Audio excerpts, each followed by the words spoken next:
बिस्मिल्लाहिर्रहमानिर्रहीम। अस्सलाम वालेकुम नाज़रीन, उम्मीद है आप खैरियत से होंगे। वेलकम करते हैं एक बार फिर आपको आपके अपने YouTube चैनल दारुल हिकमत उर्दू पर एक नई वीडियो के साथ। दोस्तों, आज की हमारी वीडियो का मौजू है तबखीर मैदा या गैस प्रॉब्लम, ये क्यों होती है। दोस्तों, इस वीडियो को लाजमी देखें और मुकम्मल देखें, क्योंकि इसको मुकम्मल देखने से आप बहुत सी बीमारियों से बच जाएंगे। तबखीर किसे कहा जाता है? हमारा ज़िंदगी गुजारने का तरीका मॉडर्न दौर में बदल गया है। हम खाते ज़्यादा हैं और मेहनत कम करते हैं। इस तरीका ज़िंदगी की वजह से हमारे मैदे में ग़िज़ा कम हज़म होती है, और बजाय इसके कि हम मैदे को दुरुस्त करें, हम दिन में 10-10 बार खाते पीते रहते हैं।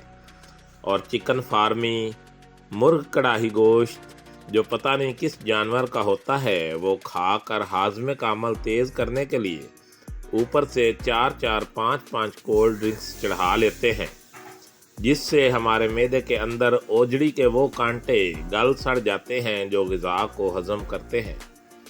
फिर मैदा के इस काम को दुरुस्त करने के लिए हम हमेशा कोल्ड ड्रिंक का ही सहारा लेते हैं। अगर ना पिएं तो खाना हजम नहीं होता। कुछ लोग शौकिया तौर पर लीटर की बोतल पकड़कर एक ही सांस में डिकार जाते हैं।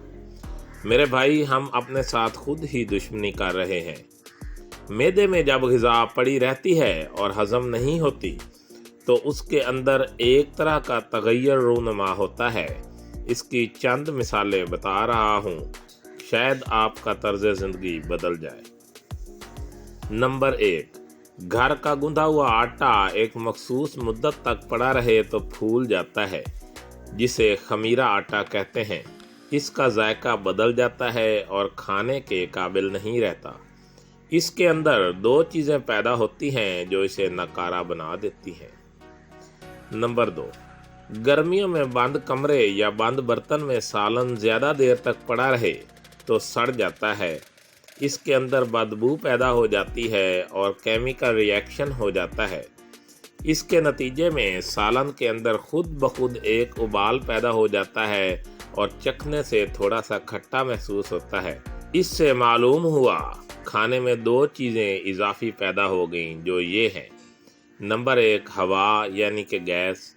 नंबर 2, खट्टापन, तुर्शी या तेजाबियत।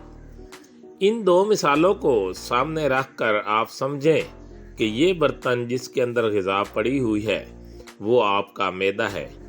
और इसी तरह जब मैदे के पट्टे और उसका फेल जो हमने खुद ख़राब कर दिया हो, तो मैदे की कमज़ोरी की वजह से ग़िज़ा ज़्यादा देर तक मैदे में पड़ी रहती है और हज़म नहीं होती। इसके अंदर भी बदबू और हवा पैदा हो जाती है, और इस अमल को तबखीर, गैस, रिह या तेजाबियत कहते हैं।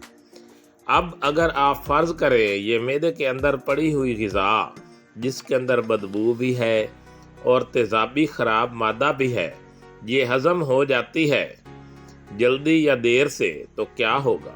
थोड़ा सा गौर फरमा लें। नंबर 1, इससे अच्छी किस्म का खून नहीं बनेगा, और अगर बन भी गया तो इस नाकिस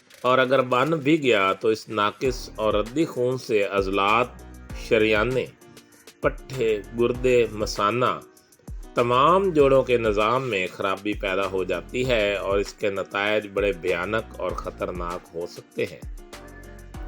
नंबर 2, इसके बायस सीने या पेट की जलन, मैदे का वरम, मैदे के ज़ख्म या अल्सर, दिल की धड़कन का बढ़ जाना, पेट में दर्द, शुगर, दिल की शरियानों का तंग हो जाना, मुख्तलिफ किस्म के वसवसे, जल्दी थक जाना, जोड़ों की दर्दें, सुस्ती, आसाबी कमज़ोरी, मसाने की कमज़ोरी, कतरा कतरा पेशाब आना, नींद ना आना का मसला, सूरत अंजाल और जल्द बुढ़ापे के आसार वगैरह शामिल हैं।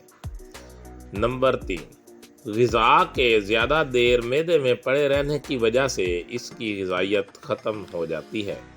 यानी आपने सिर्फ अपना पेट भरा है, غذا کے اندر موجود وٹامن، فولاد اور کیلشیم وغیرہ مناسب طور پر جسم میں جذب نہیں ہوتے، اور جب جذب نہیں ہوتے تو جسم میں کمزوری پیدا ہونا شروع ہو جاتی ہے۔ جسم کے اندر کا ڈاکٹر جب خود بیمار ہو جائے تو وہ بیماریوں کو جسم میں پیدا ہونے سے بچا نہیں سکتا، جسم کی مدافعتی طاقت ختم ہو کر رہ جاتی ہے۔ اس کا علاج کیسے کیا جائے؟ دوستو، اگر معاملہ زیادہ نہ بگڑا ہو تو کسی دوا کی ضرورت نہیں، اس کا علاج آپ کے اپنے پاس ہے۔ اس کے لیے صرف چند احتیاطی تدابیر کر لیں، کچھ چیزیں چھوڑ دیں، آپ خود بخود تندرست ہو جائیں گے۔ وہ تدابیر میں آپ کو بتا رہا ہوں، آپ عمل کرنے کی طرف آئیں۔ دوستو، اس ویڈیو کی باقی حصہ پارٹ 2 میں پیش کیا جائے گا۔ دوستو، دارالحکمت اردو یوٹیوب چینل آپ کی جسمانی اور ذہنی صحت کے بارے میں بہترین معلومات فراہم کرتا ہے۔ اپنی صحت کے بارے میں بہترین معلومات حاصل کرنے کے لیے ہمارے چینل کو سبسکرائب کریں، ویڈیو کو لائک اور شیئر کریں، اور کمنٹ باکس میں کمنٹ ضرور کریں تاکہ ہم آپ کی بہترین آراء سے آگاہ رہیں۔ خوش رہیں، خوشیاں بانٹیں۔ شکریہ۔